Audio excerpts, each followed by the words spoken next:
आज की इस क्लास में हम करने वाले केमिस्ट्री का टॉप 20 क्वेश्चंस। ये काफी मेहनत ये भी करते हैं, तो फिर आप लोग जो है सपोर्ट कीजिए इनको। अभी से इतना मेहनत बच्चे हैं, आप लोग 8 9 10 में पढ़ते हैं जो भी स्टूडेंट अभी 9th क्लास चला है। 9th का हमारा खास करके जो कोचिंग है बाजार समिति में, वो आप पटना के नाम सुने होंगे। पटना बाजार समिति मेन गेट है, से हम खुद ही पढ़े, उनके साथ हमें खड़े होने का मौका मिल रहा है। सही है, होगा लगन से पढ़ाइए क्योंकि आपका मेहनत देख रहे हैं, बराबर मेहनत करते आ रहे हैं। 1932 में तो सबसे पहले हम लिक्विड से गैस में कन्वर्ट बोलते हैं, उसको हम लोग बोलते हैं बॉइलिंग या फिर वेपराइजेशन, और गैस बोलते हैं डिपोजिशन।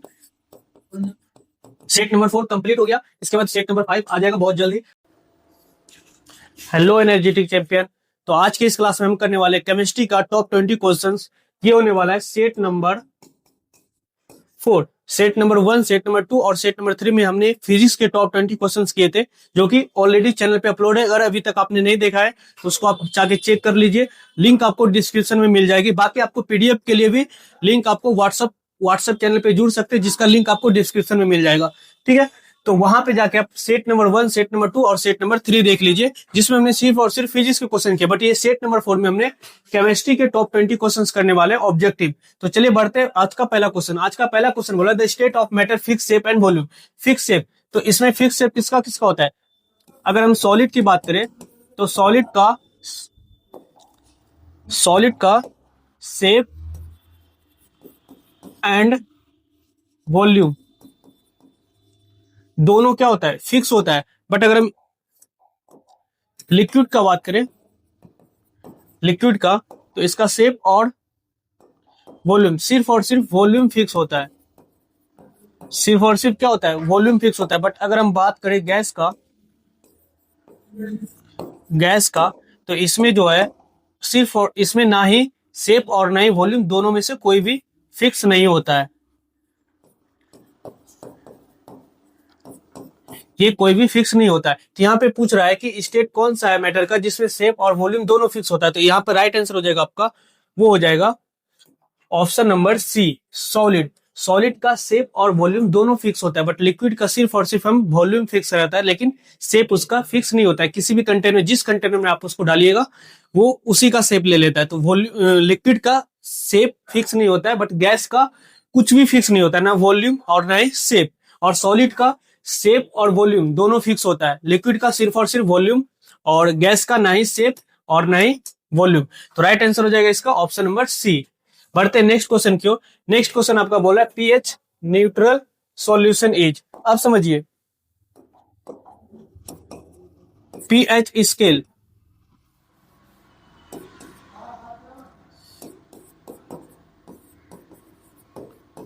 जो होता है वो 0 से लेके 14 के बीच में होता है।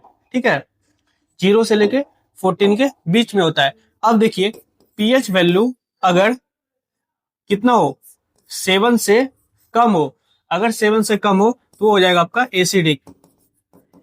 क्या होगा बाबू? एसिडिक नेचर में होगा। अगर पीएच वैल्यू इक्वल टू 7 में हो तो वो आपका होगा न्यूट्रल। क्या होगा? न्यूट्रल होगा। अगर पीएच वैल्यू ग्रेटर देन 7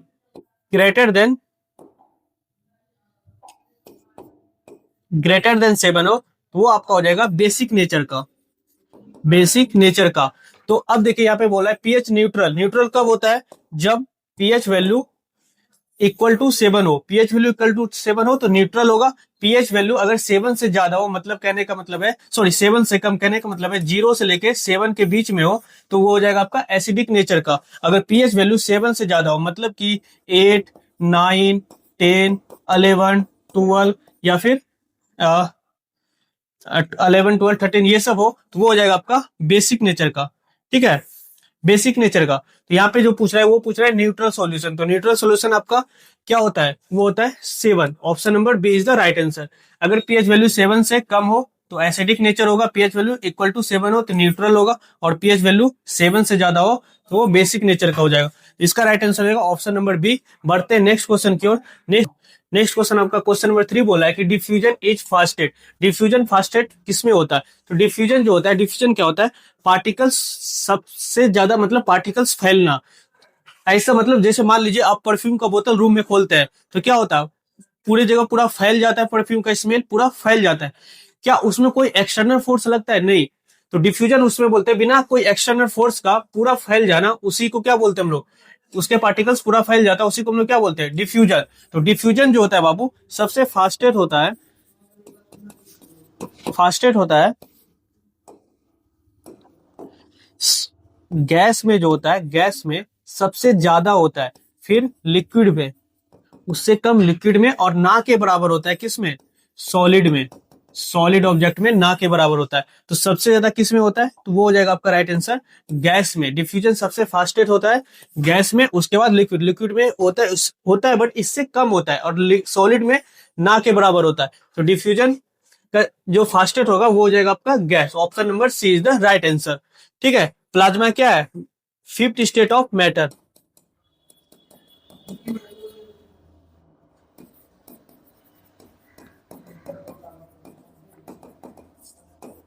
ठीक है, बढ़ते हैं नेक्स्ट क्वेश्चन की ओर। नेक्स्ट क्वेश्चन आपका बोल रहा है क्वेश्चन नंबर 4। क्वेश्चन नंबर 4 बोला है इलेक्ट्रॉन वाज डिस्कवर। देखिए समझिए, इलेक्ट्रॉन का डिस्कवर कौन किया था, इलेक्ट्रॉन का डिस्कवर किया था जे जे थॉमसन। कब किया था, ये किया था 1897 में। उसके बाद हम बात है प्रोटॉन, प्रोटॉन की खोज किया था रदरफोर्ड।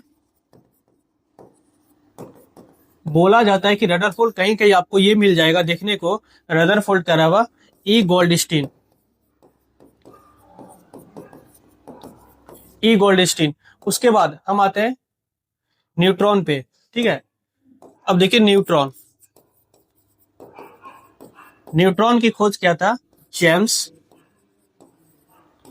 चैडविक। कब किया था, ये किया था 1932 में।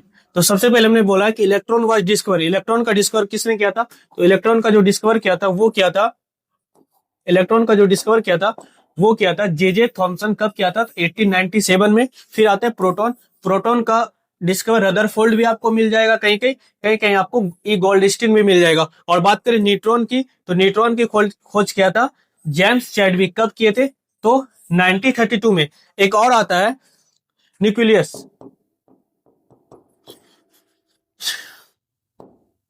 इसका भी किया था रदरफोर्ड।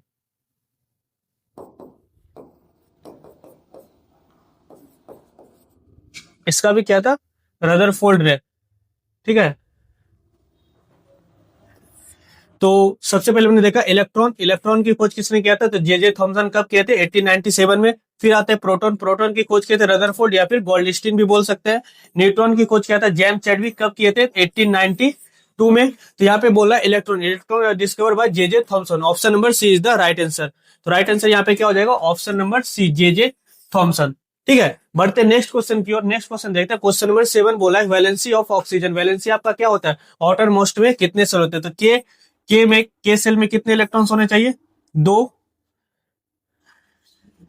एल में 8, एम में 16 और एन सेल में 32। तो बोल रहा है इलेक्ट्रॉन, इलेक्ट्रॉन का एटॉमिक नंबर क्या होता है, तो एटॉमिक नंबर होता है, एटॉमिक नंबर को रिप्रेजेंट करते हैं जेड से। तो इलेक्ट्रॉन का जो एटॉमिक नंबर हो जाएगा वो हो जाएगा आपका 8। ठीक है, तो वैलेंसी होता है कि कितने इलेक्ट्रॉन हम स्टेबिलिटी के लिए कितने इलेक्ट्रॉन हम गेन या फिर शेयर या फिर लूज करते हैं। तो यहाँ पे इसको, इसका जगह हम निकालेंगे तो 2 और 6। तो या तो ये क्या करेगा, 6 इलेक्ट्रॉन को लूज करेगा या फिर 2 इलेक्ट्रॉन को गेन करेगा। तो इसके लिए ज्यादा इजी क्या है, 2 इलेक्ट्रॉन को गेन करना या फिर 6 इलेक्ट्रॉन को लूज करना। तो 2 इलेक्ट्रॉन को गेन करना, तो इसका जो वैलेंसी हो जाएगा वो हो जाएगा ऑप्शन नंबर बी, 2।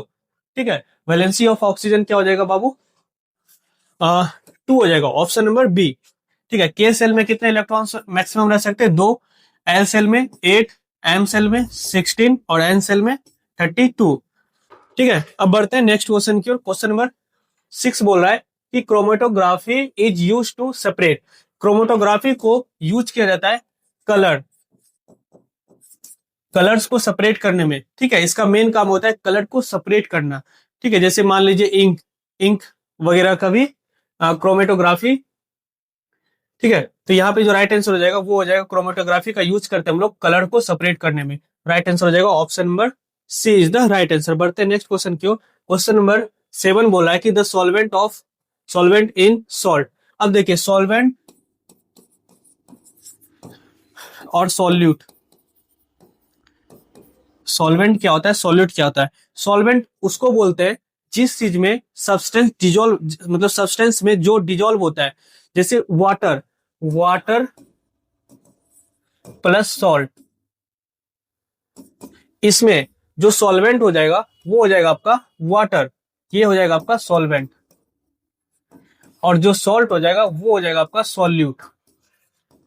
सॉल्यूट कहने का मतलब है सॉल्वेंट हम उसको बोलते हैं जिसमें सॉल्वेंट सब्सटेंस वो होता है जो अपने अंदर किसी चीज को डिजोल्व कर ले, और सॉल्यूट उसको बोलते हैं जो बिल्कुल जो डिजोल्व हो जाए, जो दिखे ना। जैसे नमक, अगर आप वाटर प्लस मतलब वाटर और सॉल्ट में अगर ये दोनों को मिक्स करिएगा तो आपको वाटर दिखेगा, तो वो क्या कहलाएगा आपका सॉल्वेंट। बट सॉल्ट दिखता है, नहीं दिखता, वो बिल्कुल बिल्कुल गायब हो जाता है, तो वो होता है आपका सॉल्यूट। तो यहाँ जो पूछ रहा है कि सॉल्वेंट इन सॉल्ट, सॉल्ट में सॉल्वेंट क्या हो जाएगा आपका वाटर हो जाएगा। ठीक है, तो राइट आंसर क्या हो जाएगा आपका ऑप्शन नंबर बी। बढ़ते हैं नेक्स्ट क्वेश्चन की ओर। नेक्स्ट क्वेश्चन बोला Tyndall effect is shown as, Tyndall effect जो शो करता है वो करता है पार्टिकल्स। पहले समझिए टेंडर इफेक्ट होता है क्या। देखिए अगर जैसे मान लीजिए फॉग, फॉग में अगर लाइट आती है तो फॉग आपको दिख जाता है। कहने का मतलब पार्टिकल्स का जो साइज होना चाहिए वो साइज होना चाहिए 1 नैनोमीटर से ज्यादा। अगर 1 नैनोमीटर से ज्यादा होता है, इससे लेके 1000 नैनोमीटर के बीच में, तब आपको क्या हो जाएगा टेंडर इफेक्ट शो करेगा। जैसे फॉग हो गया या धूल मिट्टी, जैसे थोड़े थोड़े धूल होते हैं तो उसमें अगर लाइट जाती है तो वो धूल वगैरह दिखता है। तो टेंडर इफेक्ट तभी दिखता है जब पार्टिकल का जो साइज होगा वो 1 नैनोमीटर से ज्यादा होगा, तभी आपको क्या टेंडर इफेक्ट शो करेगा। यहाँ पे बोल रहा है कि वो जो शो, जैसे मान इसका एग्जाम्पल हो गया आपका फॉग, स्मोक, स्मोक, ये सब सब क्या है इसका एग्जाम्पल है। तो इसका जो इस सब को सारा को बोलते हैं कोलाइड। क्या बोलते हैं बाबू?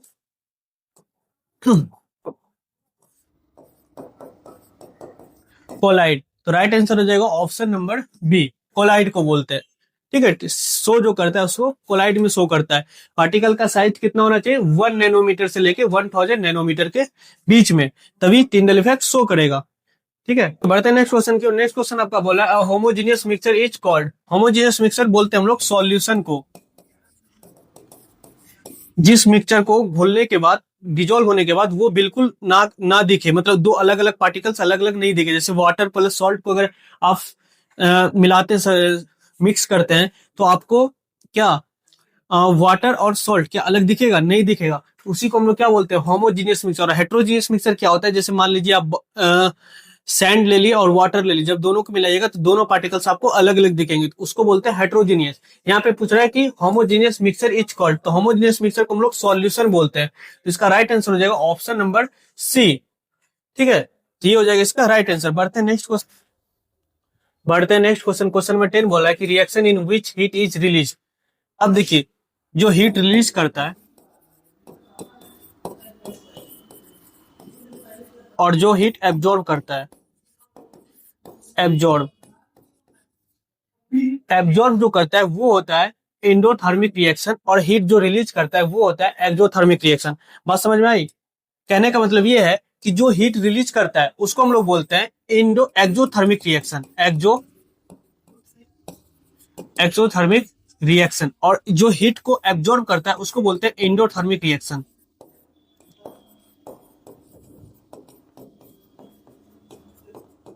एंडोथर्मिक रिएक्शन कहने का मतलब है कि आप जैसे वर्निंग, अब एक्सोथर्मिक रिएक्शन का जो एग्जांपल है वो हो जाएगा आपका वर्निंग फ्यूल, वर्निंग फ्यूल, और एंडोथर्मिक रिएक्शन का हो जाएगा फोटोसिंथेसिस। ठीक है, तो यहाँ पे जो राइट आंसर हो जाएगा ये बोल रहा है कि reaction which heat release, heat release कौन करता है? हीट जो रिलीज करता है वो होता है एक्सोथर्मिक रिएक्शन, और हीट को जो एब्जॉर्ब करता है वो होता है एंडोथर्मिक रिएक्शन। जो हीट एब्जॉर्ब जो होता है वो होता है फोटोसिंथेसिस, और जो रिलीज करता है उसको हम लोग बोलते हैं एक्सोथर्मिक, जब मतलब बर्निंग फ्यूल, फ्यूल का बर्निंग होना, उसको हम लोग बोलते हैं एक्सोथर्मिक रिएक्शन। बढ़ते हैं नेक्स्ट क्वेश्चन की ओर। क्वेश्चन नंबर 11 बोल रहा है कि atomic number equal number of, atomic number को हम लोग बोलते हैं नंबर ऑफ प्रोटॉन, प्रोटॉन। तो यहाँ पे राइट हो जाएगा ऑप्शन नंबर बी, प्रोटॉन्स की संख्या जो बराबर होती है किसके? एटॉमिक नंबर के। इसको रिप्रेजेंट किया जाता है किससे? जेड से। ठीक है, एटॉमिक नंबर को रिप्रेजेंट किया जाता है जेड से। न्यूट्रॉन प्लस प्रोटॉन ये होता है आपका atomic mass.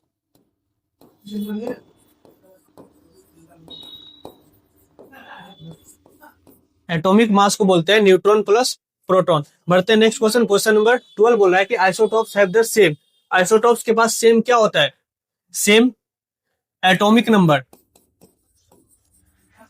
Atomic number same होता है बट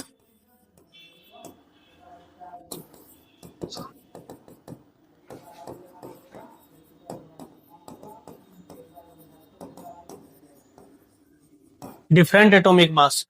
आइसोटॉप्स हम उसको बोलते हैं जिसका एटॉमिक नंबर सेम हो बट एटॉमिक मास क्या हो, डिफरेंट हो। फॉर एग्जांपल जैसे कार्बन, कार्बन कार्बन का क्या होता है C6, ठीक है, इसका एटॉमिक नंबर होता है 6। बस अगर हम इसका एटॉमिक मास देखें तो 6, C12, C13, C14 ये सब होता है। तो यहाँ पे क्या हो जाएगा, एटॉमिक नंबर यहाँ पे बोल रहे हैं सेम, सेम क्या होना चाहिए एटॉमिक नंबर, डिफरेंट क्या होना चाहिए एटॉमिक मास। एटॉमिक मास क्या है, मास नंबर डिफरेंट होना चाहिए बट एटॉमिक नंबर क्या होना चाहिए सेम, उसको हम लोग क्या बोलते हैं बाबू, आइसोटॉप्स। तो राइट आंसर हो जाएगा ऑप्शन नंबर बी और इसका एग्जांपल हो गया कार्बन। बढ़ते नेक्स्ट क्वेश्चन की ओर, क्वेश्चन नंबर 15 बोला है न्यूट्री, पहले इसको आप देख लीजिए, ठीक है। क्वेश्चन नंबर 15 देखते हैं, क्वेश्चन क्वेश्चन नंबर 13 बोल रहा है कि न्यूट्रलाइजेशन रिएक्शन फॉर्म्स, ये जो फॉर्म्स होता है acid plus base salt plus water.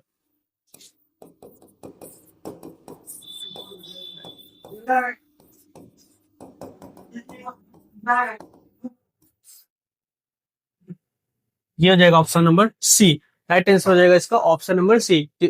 Neutralisation reaction जो फॉर्म होता है वो होता है सॉल्ट एंड वाटर में, तो राइट आंसर हो जाएगा ऑप्शन नंबर सी। बढ़ते नेक्स्ट क्वेश्चन क्यों, क्वेश्चन नंबर 14 बोला है कि melting of ice, melting of ice क्या होता है। तो अब समझिए सबसे पहले फिजिकल चेंजेस क्या होता है। फिजिकल चेंजेस हम उसको बोलते हैं कि अगर कोई चीज, मतलब जैसे फिजिकल चेंज, अगर कोई चीज दूसरे स्टेट में चेंज होती है तो वापस से फिर उसी अवस्था में नहीं आ सकती जिस अवस्था से हो गई। जैसे दही का सॉरी फिजिकल चेंज में उसी अवस्था में आ सकती है। जैसे मान लीजिए आइस का मेल्ट होना, तो आइस मेल्ट होने के बाद फिर वापस से हम आइस उसको बना सकते हैं, ठीक है, तो वो होता है फिजिकल चेंज। केमिकल चेंज क्या होता है, जैसे दही का जमना, अगर दही एक बार जम गई तो फिर वापस उसको हम दूध नहीं बना सकते हैं। जैसे घी, घी वगैरह, मतलब दूध से हम मक्खन से हम घी बना लिए, फिर वापस हम उसे मक्खन नहीं बना सकते। तो ये होता है आपका केमिकल चेंजेस। यहाँ पे बोला है कि मेल्टिंग ऑफ आइस, पहले हम ये समझे कि आइस का मेल्ट होना कितने डिग्री सेल्सियस से स्टार्ट हो जाती है।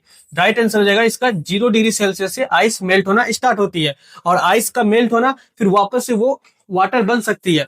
तो इसको हम लोग, मतलब आइस मेल्ट होकर वाटर बनी तो वापस से फिर वो आइस बन सकती थी। ये आपका आ जाएगा फिजिकल चेंजेस में, ठीक है। केमिकल चेंजेस हो गया जैसे दही का जमना, ये सब इसमें केमिकल चेंजेस में आता है। अब बढ़ते हैं नेक्स्ट क्वेश्चन की ओर। क्वेश्चन बोला है बर्निंग ऑफ पेपर, तो बर्निंग ऑफ पेपर क्या हम पेपर को जला देने के बाद फिर वापस से वो पेपर बन जाएगी, तो नहीं, नहीं बन सकती है। क्योंकि बर्निंग ऑफ पेपर मतलब अगर हम पेपर को जला देते तो फिर से वो पेपर बनना बहुत बहुत मतलब बनेगी ही नहीं कमी, तो वो हो जाएगा आपका केमिकल चेंजेस में।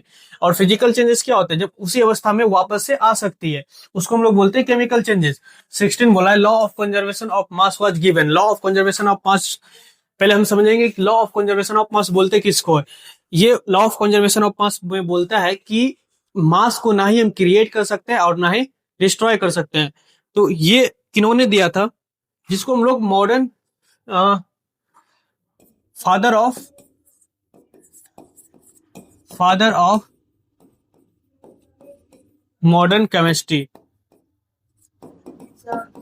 किसको बोलते हैं, वो हो जाएगा लेवोइजियर। इसको हम लोग फादर ऑफ मॉडर्न केमिस्ट्री बोलते हैं और इन्होंने ही दिया था law of conservation of mass.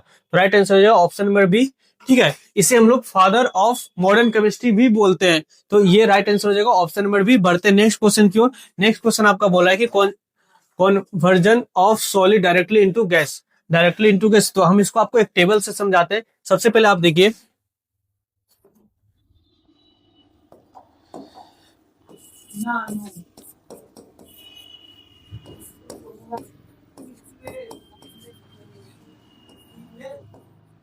Gas solid हो गया, लिक्विड हो गया और ये गैस हो गया।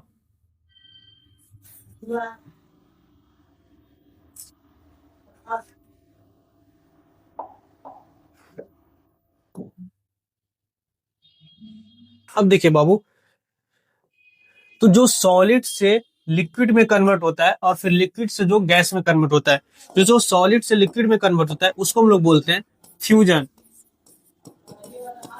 या फिर मेल्टिंग। ठीक है। और लिक्विड से जो गैस में होता है उसको हम लोग बोलते हैं बॉइलिंग या फिर वेपोराइजेशन।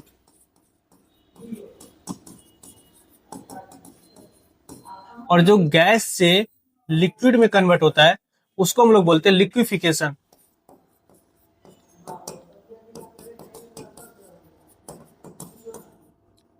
ठीक है। और जो लिक्विड से सॉलिड में कन्वर्ट होता है उसको हम लोग बोलते हैं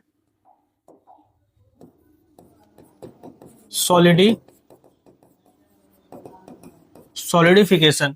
तो ये था सॉलिड से जो लिक्विड में कन्वर्ट होता है उसको हम लोग बोलते हैं फ्यूजन या फिर मेल्टिंग। फ्यूजन या फिर मेल्टिंग। और जो लिक्विड से गैस में कन्वर्ट होता है उसको हम लोग बोलते हैं बॉइलिंग या फिर वेपराइजेशन। और गैस से जो लिक्विड में कन्वर्ट होता है उसको हम लोग बोलते हैं लिक्विफिकेशन। और लिक्विड से जो सॉलिड में होता है उसको हम लोग सॉलिडिफिकेशन या फिर इसका एक और नाम होता है वो होता है फ्रीजिंग। फ्रीजिंग। तो अब समझ में आया। यहाँ टेबल आप देख लीजिए, इसका स्क्रीनशॉट ले सकते हैं। सॉलिड से जो लिक्विड में कन्वर्ट हो उसको हम लोग बोलते हैं फ्यूजन या फिर मेल्टिंग। लिक्विड से जो गैस में कन्वर्ट होता है उसको हम लोग बोलते हैं बॉइलिंग या फिर वेपराइजेशन। और गैस से जो लिक्विड में कन्वर्ट होता है उसको हम लोग बोलते हैं लिक्विफिकेशन। और लिक्विड से जो सॉलिड में कन्वर्ट होता है उसको हम लोग बोलते हैं सॉलिडिफिकेशन। आइए सर, आइए आइए सर।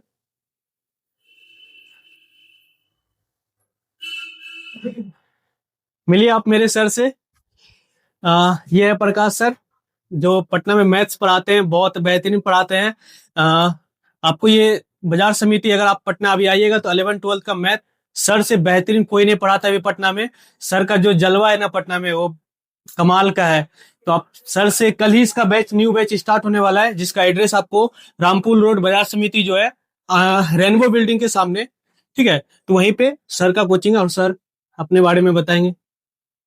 हेलो फ्रेंड्स, सबसे पहले आप लोग को धन्यवाद देना चाहता हूँ जो भी इस वीडियो को देख रहे हैं, क्योंकि ये काफी मेहनत ये भी करते हैं। तो थोड़ा आप लोग जो है सपोर्ट कीजिए इनको। और इतना मेहनत आज के डेट में जो कर रहे हैं ताकि कल एक उम्मीद नया जगे, तो थोड़ा फुल सपोर्ट करिए। जितने भी दोस्त हैं आप लोगों का सबको शेयर करिए वीडियो को। और अभी से इतना मेहनत, बच्चे हैं आप लोग 8, 9, 10th में पढ़ते हैं, जो भी स्टूडेंट अभी 9th क्लास चल रहा है, 9th का, तो जो भी स्टूडेंट अभी 9th में है वो 10th में भी जुड़िए, 10th में भी पढ़ाएंगे। और साथ साथ 11th 12th में भी कोशिश रखिए। और हमारा खास करके जो कोचिंग है बाजार समिति में, वो आप पटना के नाम सुने होंगे। पटना में बाजार समिति मेन गेट है, मेन गेट के जस्ट बगल में प्रकाश मैथमेटिक्स कोचिंग है। बाकी आप तो जो है आप देखेंगे मेरा भी, आप यूट्यूब चैनल आप देखें तो प्रकाश मैथमेटिक्स पटना सब्सक्राइब कर दीजिएगा। और वहां पे आप लोग आकर के जो भी student class 11th 12th IIT JEE NDA वो सब किसी को करना है तो आप एक बार जरूर आए, पहले क्लास करके देख लें, आपको अच्छा लगे फिर उसके बाद आप अपना पढ़ाई स्टार्ट कर लें। तो धन्यवाद है। हम अभी खुद ही सर से पढ़े हुए हैं, 2019-20 के बैच में सर से पढ़े, और आज हम सर के साथ स्टेज शेयर करें, मतलब पढ़ा रहे हैं, तो बहुत अच्छा अंदर से लग रहा है कि जिसके साथ, जिससे हम खुद ही पढ़े हैं उनके साथ हमें खड़े होने का मौका मिल रहा है। जी जी, कोई नहीं, होता है यही। आप मेहनत करते जाइए, होगा, लगन से पढ़ाइए अब, क्योंकि आपका मेहनत देख रहे हैं, बराबर मेहनत करते आ रहे हैं। और उसको कंटिन्यू बना के रखिए ताकि इस बच्चे में भी एक नया उम्मीद जगे, खास ऊर्जा उत्पन्न हो।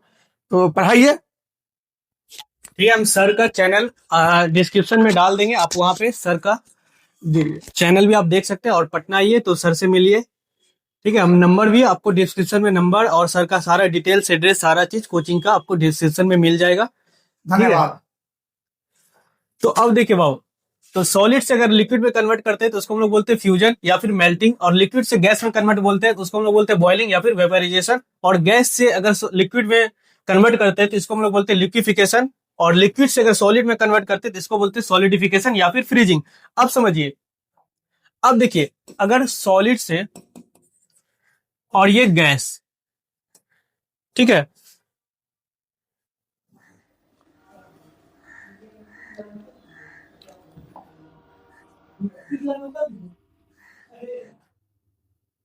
अब देखिए, सॉलिड से गैस में और गैस से सॉलिड में, डायरेक्ट सॉलिड से गैस में कन्वर्ट होने को हम लोग बोलते हैं सब्लिमेशन। और गैस से डायरेक्ट सॉलिड में कन्वर्ट होने को हम लोग बोलते हैं डिपोजिशन। डिपोजिशन और सॉलिड से गैस में कन्वर्ट होना बोलते हैं हम लोग सब्लिमेशन। तो ये था। अब क्वेश्चन देखिए, क्वेश्चन आपका क्या बोल रहा है,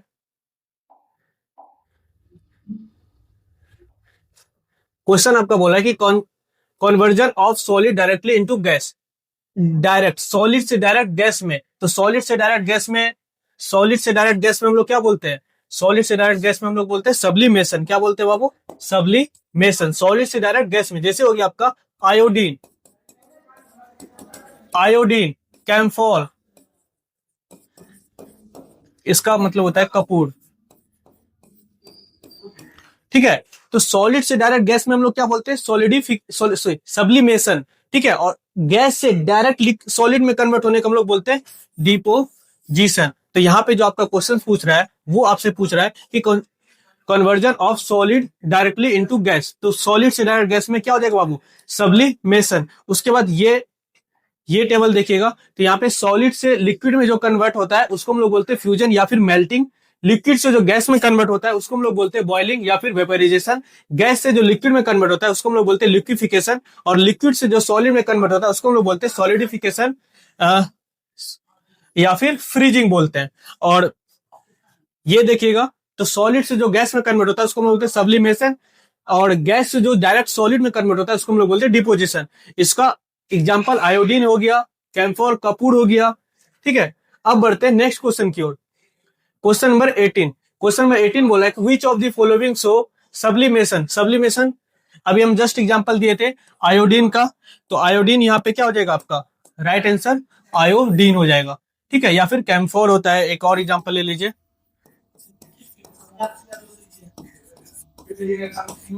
ठीक है। तो राइट आंसर हो जाएगा आपका आयोडीन। अब देखते हैं increase in temperature cause particles to. Temperature अगर आप इंक्रीज करिएगा तो पार्टिकल्स क्या होगा, फास्ट मूव करेगा। पार्टिकल्स क्या होगा, मूव फास्ट करेगा। जैसे किसी भी चीज में, कोई भी सब्सटेंस का आप अगर टेम्परेचर इंक्रीज करते हैं तो उसका पार्टिकल्स का मूव जो होता है वो फास्ट हो जाता है। तो राइट आंसर हो जाएगा ऑप्शन नंबर सी। बढ़ते हैं नेक्स्ट क्वेश्चन। नेक्स्ट क्वेश्चन बोल रहा है कि the symbol of potassium. Potassium का जो सिंबल होता है वो होता है के, जिसका लैटिन नाम है, इसका